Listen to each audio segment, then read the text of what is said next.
nagize ubutumwa budasanzwe Imana yangendereye masaa 9 zishyira n'iminota 5 gendaga gucya Imana impa ubutumwa kugira ngo mubwire abantu isi yose abasha kubwumva bo bugeraho ariko imbwira ko ubwo butumwa ngomba kubuvuga mu buryo bweruye ntaciye ku ruhande. Murakoze rero ko mwanya ko munyemereye ko ngera kuri iki kinyamakuru cyane kugira ngo mbashe gutambutsa ubutumwa bwiza. Tukiri muri aka kanya rero mwampaye ndumva aragakora sikari kumfasha. Abantu ba kera niho bajyaga bagatera ariko kajya kanzamo nkumva karamfashije. Abango yewe giti cy'umuzabibu vomerera amashami yawe, yewe giti cy'umuzabibu we vomerera amashami yawe.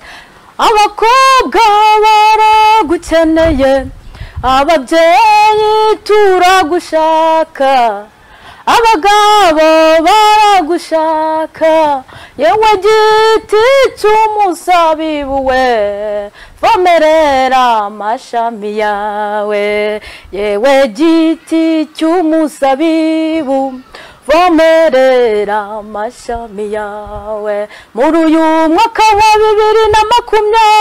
2021 yewe giti cy'umuzabibu vomerera amashami yawe.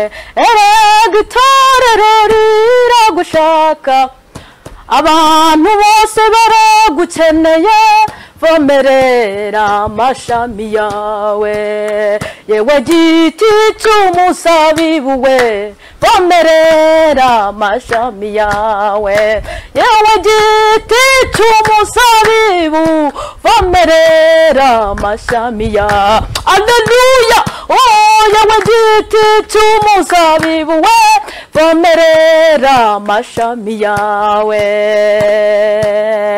Alleluya! Amen, amen, amen, amen. Imana ishimwe. Numvaga ndi kuririmba no korasinga Imana vomerere abantu bayo. Kristo ni ugereranywa n'igiti cy'umuzabibu, natwe turi amashami, bwoko bw'Imana turi amashami. Amashami ntiyabasha kwera imbuto, amashami ntiyabasha kugira icyo akora hatabayeho Kristo witangira itorero. Niyo mpamvu numvaga umwuka w'Imana mpata kuririmba ikorasi ndi kubwira ngo giti cy'umuzabibu gerageza uvomerere amashami yawe. Imana ihimbazwe, erobe ni shando praye ihimbazwe, kandi ndinginga umwuka wera ngarushaho kutuyobora muri iki kiganiro. Imana ishimwe. Amen, amen. Murakoze. Arakoze cyane Josiane, umuvuga butumwa Josiane, akaba n'umuhanuzi, akaba umuririmbyi, afite impano nyinshi cyane. Nko twakomeje kugenda tuganira nawe hanze ya mikoro, hari ubutumwa mu rukerera rwo kuri uyu wa gatatu Imana yamuhaye ku itariki 30 z'Ukuboza 2020. Josiane, ubwo butumwa buteye bute? Imana ibaha umugisha. Ndumva twabanza dusenga Imana nkabona ninjira muri ubu butumwa. Mana ndagushimiye, turaguhimbaje kuko uri umwami. Mu izina rya Yesu Kristo dusabye imbaraga z'umwuka wera ngo zitegeke kandi ziganze. Duhamagaye ijuru, duhamagaye ubutatu bwera aha hantu, kuko Uwiteka Imana ijambo ryawe ritubwira neza ngo muhaguruke mugende mubwiriza abantu ubutumwa bwiza, bari kure n'abari hafi mu mahanga yose, abantu bahinduke kandi bakizwe. Uwiteka Imana, ndi mu mugambi wawe, nanjye nsabye kugirirwa neza nawe. Erota isebone shando dry sikarameniyanse ri revone ni wayasire. Ndaguhamagaye mwuka wera, tegeka akanwa kanjye, tegeka umutima wanjye, tegeka ubwenge n'ibitekerezo. Ntaba ari Josiane, ntaba ari Isa, ntaba ari twebwe. Izina ry'Uwiteka rihabwa icyubahiro.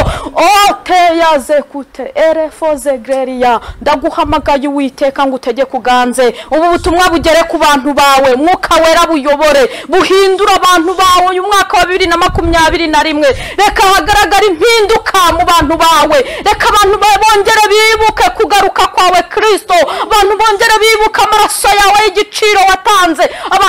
Rerevo. Alleluya. Mana ndagushimye ko wumvise ducyashye Satani mu izina rya Yesu. Dayimoni barwanya umurimo turabacyashye, icyubahiro cy'Imana kituganze. Urakoze kuko uri Imana ishoboye byose, kubwa Kristo Yesu wanesheje. Amen. Amen, amen. Imana ihabwe icyubahiro. Ndabashimiye cyane nanone kandi niyo mu by'ukuri Imana ibaha umugisha kuko mwemeye ko ntambukiriza ubu butumwa kuri iki kinyamakuru, kandi Uwiteka abakomereza amaboko. Amen. Mu gicuku rero cya nijoro saa 9 sirenzo nk'iminota 5 Imana yangendereye muri uku gusoza k'uyu mwaka, intuma ku itorero ryayo, intuma ku bantu bayo, intuma kubabwira ubutumwa bwihutirwa, intuma kubabwira ubutumwa bwihutirwa kuko ubu butumwa Imana yampaye ntago bugomba kurenza ku itariki 15 z'ukwezi kwa mbere butarashyirwa mu bikorwa z'umwaka wa 2021.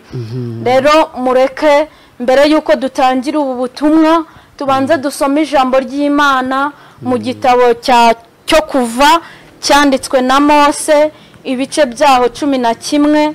Turahera ku murongo wa mbere turangiza icyo gice, turafatiraho n'igice cya 12, duhere ku murongo wa mbere w'icyo gice tugeze ku wa 13, tubone dukomeza mbabwira ubutumwa Imana yampaye kugira ngo mbugeze ku bantu bayo.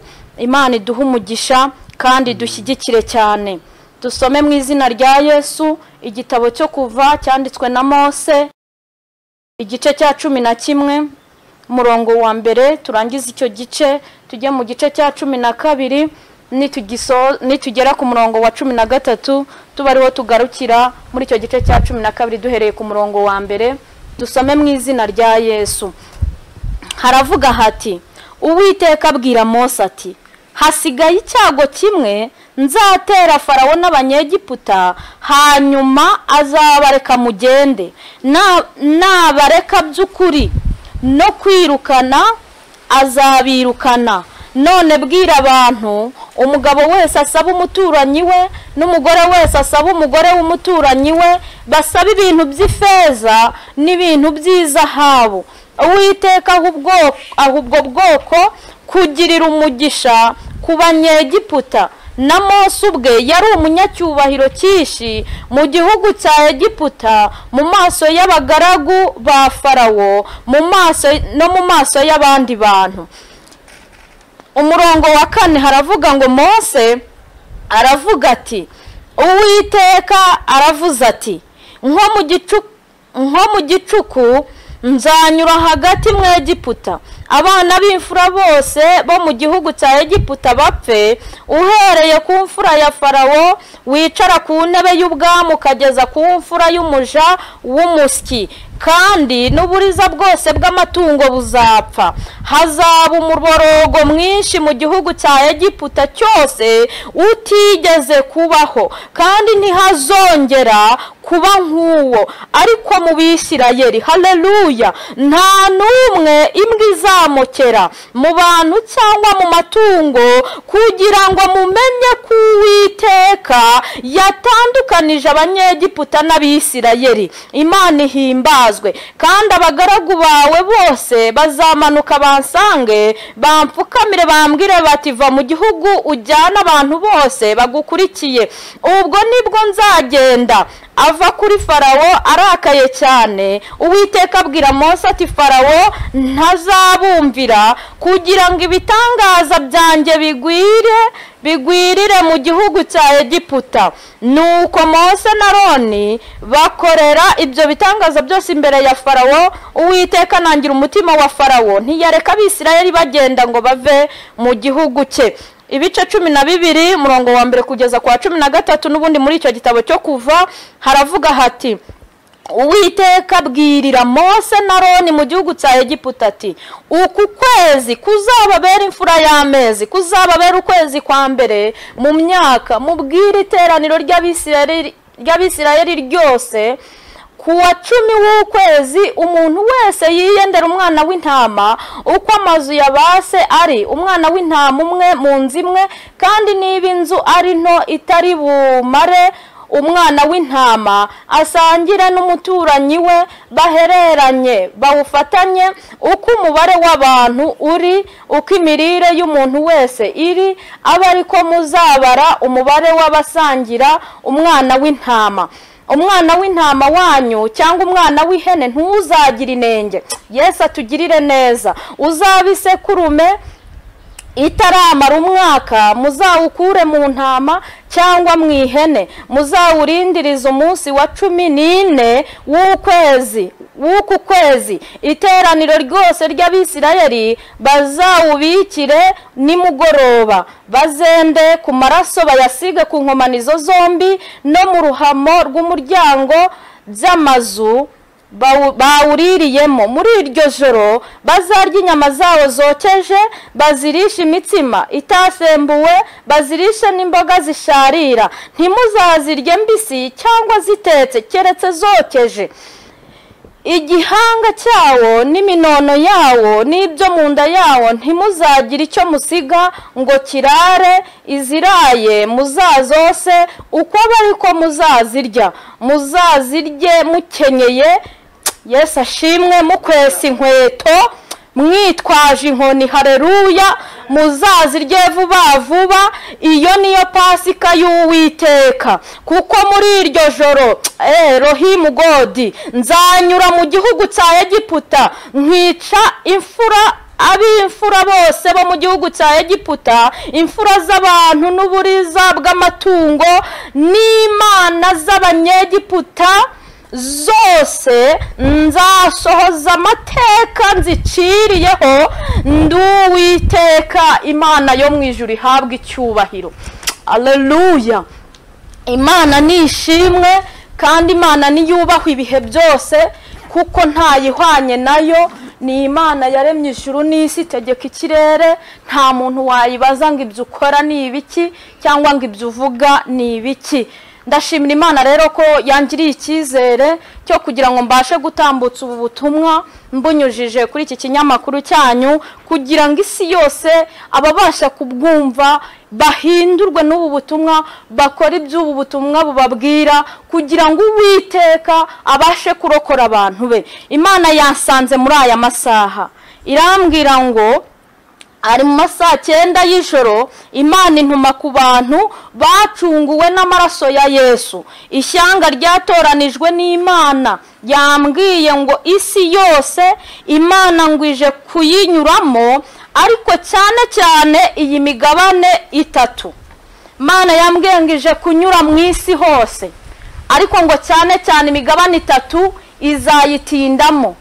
Hari igihe umuntu anyura ahantu akihuta, ariko icyitonderwa Imana yambwiye ngo muri iyi migabane 3 Imana izayitindamo, izamaramo umwanya, izahatinda ihakora iby'ubumana bwayo. Yambwiye ngo iyi migabane 3, uwa mbere ni Afurika, umugabane wa kabiri ni Aziya, umugabane wa gatatu ni Amerika. Imana yo mu ijuru iturengere cyane kandi irushaho kutugirira neza. Yambwiye ngo nimbabwire ngo mbwira abantu ndanguruye, ntategwa ndetse ngo ntavugishwa, ntaceceka, ntaho nkererwa, nta jambo simbuka ngo singire na kimwe siga. Imana yambwiye ngo yohereje marayika murimbuzi, ngo kandi uwo mumarayika nta mbabazi afite, kuko yahawe itegeko ryo kurimbura umuntu wese udafite ikimenyetso. Imana itugirire neza nshuti z'umusaraba. Yemwe abari kunyumva, abari muri iyo migabane 3, abari muri Afurika, u Rwanda rwacu rurimo, Burundi burimo, Uganda, abari muri Aziya, abari muri Amerika ndetse no ku isi yose. Ariko cyane cyane iyi migabane Imana yambwiye ngo iri buyitindemo cyane, ntabwo iri bunyuremo yihuta. Imana yambwiye ngo yohereje marayika muri uyu mwaka wa 2021, yohereje marayika wo kurimbura, ngo kandi uwo mu marayika nta mbabazi azaba afite na nkeya, ahubwo ngo azaba afite itegeko ryo kurimbura, kuko iryo tegeko azaba yarikuye ku Uwiteka, nta kubabarira kuri mu biganza by'uwo mu marayika ushinzwe kurimbura. Imana yambwiye ngo nsobanurira abantu neza ko ikimenyetso Imana ivuga kandi Imana idushakaho atari ukuvuga indimi nshya, atari ibindi bintu, atari amakashe n'ibindi, ahubwo Imana yambwiye ngo ikimenyetso ikeneye ku bantu ni amaraso ya Yesu Kristo, umwana w'intama w'Imana. Ni amaraso ya Yesu akiza ibyaha. Imana yambwiye ngo mbabwire ko icyo ari cyo kimenyetso ikeneye ku bantu bayo. Imana yakomeje imbwira ngo, yambwiye ngo nanone mbabwire ngo icyo kimenyetso kugira ngo tubashe kukibona nta kindi kintu cyo gukorwa, nuko Imana yambwiye ngo mbere y'iminsi 15 y'ukwezi kwa mbere umwaka wa 2021, mbere y'iminsi 15 ndasubiramo iki kintu, mbere y'iminsi 15 umwaka wa 2021, Imana yambwiye ngo mbwira aba bantu bemera ko bacunguwe n'amaraso ya Yesu Kristo bakora amasengesho y'iminsi 2, revone kutaya, amasengesho ku munsi wa mbere, ubu munsi wo kwezwa gusa, ntago muri uwo munsi wa mbere wo gusenga hazaba harimo ibindi bintu iby'amashimwe, ibyo guhimbaza. Oya, Imana yambwiye ngo mbabwire ngo ni umunsi wo kwinginga Imana, wo kwezwa, ugasaba Imana imbabazi, ukatura ibyaha byawe, ukibuka ibyaha byo mu busore bwawe, ibyaha byo mu bukumi bwawe, ukongera ukatura bundi bushya. Niko Uwiteka yambwiye, umuntu akatura agasaba Imana ngo imweze, yezwe n'amaraso ya Yesu Kristo, kugira ngo Imana imushyireho ikimenyetso. Kuko Imana yambwiye ngo muri iyi minsi 2 yo gusenga nibwo Imana igiye kohereza undi marayika ushinzwe gushyiraho ikimenyetso ku bantu b'Imana. Kuko impamvu Imana yambwiye ngo dukore aya masengesho, yambwiye ngo abantu benshi bamaze kuva mu byizerwa, basubiye inyuma, mitima yabo isubira inyuma, itakariza icyizere Uwiteka kubw'intambara n'ibigeragezo bahuye nabyo. Bityo ngo Satani nawe yaraje abashyiraho ibindi bimenyetso ngo mu ijuru ntago bari kugaragara neza. Imana yambwiye rero ngo yohereje undi mu marayika, ayo masengesho nakorwa azaza ashyira ikimenyetso ku bantu bayo. Haleluya! Nimara gushyira ikimenyetso ku bantu bayo, ngo marayika murimbuzi, Imana itugirire neza, namara kuza akabona icyo kimenyetso cy'amaraso ya Yesu Kristo akuriho, ntabwo azakurimbura ngo azakunyuraho. Imana yacu iturengere cyane. Imana rero yantumye ngo mbwire aba bantu ko uko Imana yatabaye Gosheni. Gosheni ni agace kari gatuyemo Abisirayeli mu gihugu cya Egiputa. Uko Imana ngo yabatabaye ikarimbura imfura zo muri Egiputa, ibyago bikagera ku Banyegiputa, ariko ntihagire icyago na kimwe kigera ku Bisirayeli kandi batuye muri icyo gihugu cya Egiputa. Tute kiremendowa ngo nikije gutabara abantu bayo bazayiba imbere, abantu bose bazemera gufata iyi gahunda yo gusenga ya masengesho y'iminsi 2. Bamara kuyasenga, Imana bashyiraho ikimenyetso. Umunsi wa 2 rero wo gusenga, Imana yambwiye ngo uzaba w'amashimwe. Umunsi wa 2 wo gusenga uzaba w'amashimwe, mu gihe umunsi wa mbere uzaba umunsi wo kwezwa gusa, utarimo ikindi kintu, aho uri ku kazi, aho uri mu nzira, ubwira Uwiteka ati ndakwinginze Mana nyejesha amaraso ya Yesu Kristo, nanjye shyirweho ikimenyetso cy'amaraso y'umwana wawe. Icyo gihe ku munsi wa 2 uzaba umunsi wo gushimira Imana imirimo yagukoreye uhereye mu buto bwawe, impfu yagusimbukije, uburyo yakugaburiye abandi bashonje, uburyo yagukijije, uburyo yaguhaye amaguru abandi ntayo bafite, uburyo Imana ikikurindiye mu buntu bwayo, uburyo Imana igenda gutabara mu buryo butandukanye.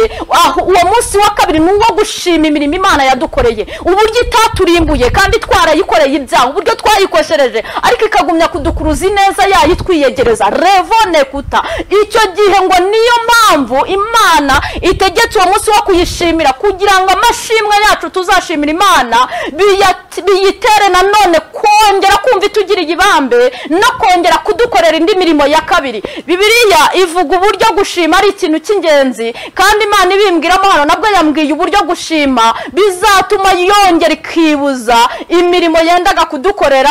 Wamara gushima umaze no kwiyeza, Imana ikongera ikakuremera ubundi buzima bushyashya mu gihe ubwa mbere bwari bushyizweho iherezo. Imana yacu rero iturengere. muri make rero ubu butumwa ngiye kubusoreza ahangaha kuko message y'ingenzi Imana yampaye maze kuyitambutsa, ariko Imana yambwiye ngo nibutse abantu ngo ibingibi ubu butumwa ntago bureba abantu bo hasi, ntibureba abakene, ntibureba abakire, nta nubwo bureba abayobozi, ntibureba n'abayoborwa. Ubu butumwa burareba umuntu wese waremwe n'Imana, kandi umuntu wese ufitiye icyizere cyangwa se wizeye ko Kristo ari umwami n'umukiza. Uwo muntu wamaze kwakira Yesu ko ari umwami n'umukiza mu bugingo bwe, Imana yambwiye ngo ubu butumwa buramureba. Icyakora hari n'abandi babwumvise bagashaka guhinduka, amarembo arakinguye kwa Yesu Kristo, ntawuza ahari ngo amwirukane. Imana yo mu ijuru ibaha umugisha. Mureke dusenge Imana kugira ngo ubu butumwa bwacu bube buhagarariye aha. Mana, turagushimiye, tuguhimbarisha imirimo wadukoreye, wadukunze urukundo rwinshi tutabikwiriye. Izina ryawe nirishimwe. Uri Imana yera kandi uri Imana idukunda. Gumana natwe kandi uturindire mu buntu bwawe. Twuzuza umwuka wera w'ubwenge kandi umwuka wera uduhugura kugira ngo turusheho kuba imbere yawe twejejwe. Urakoze ko wumvise gusenga mu izina rya Yesu. Amen.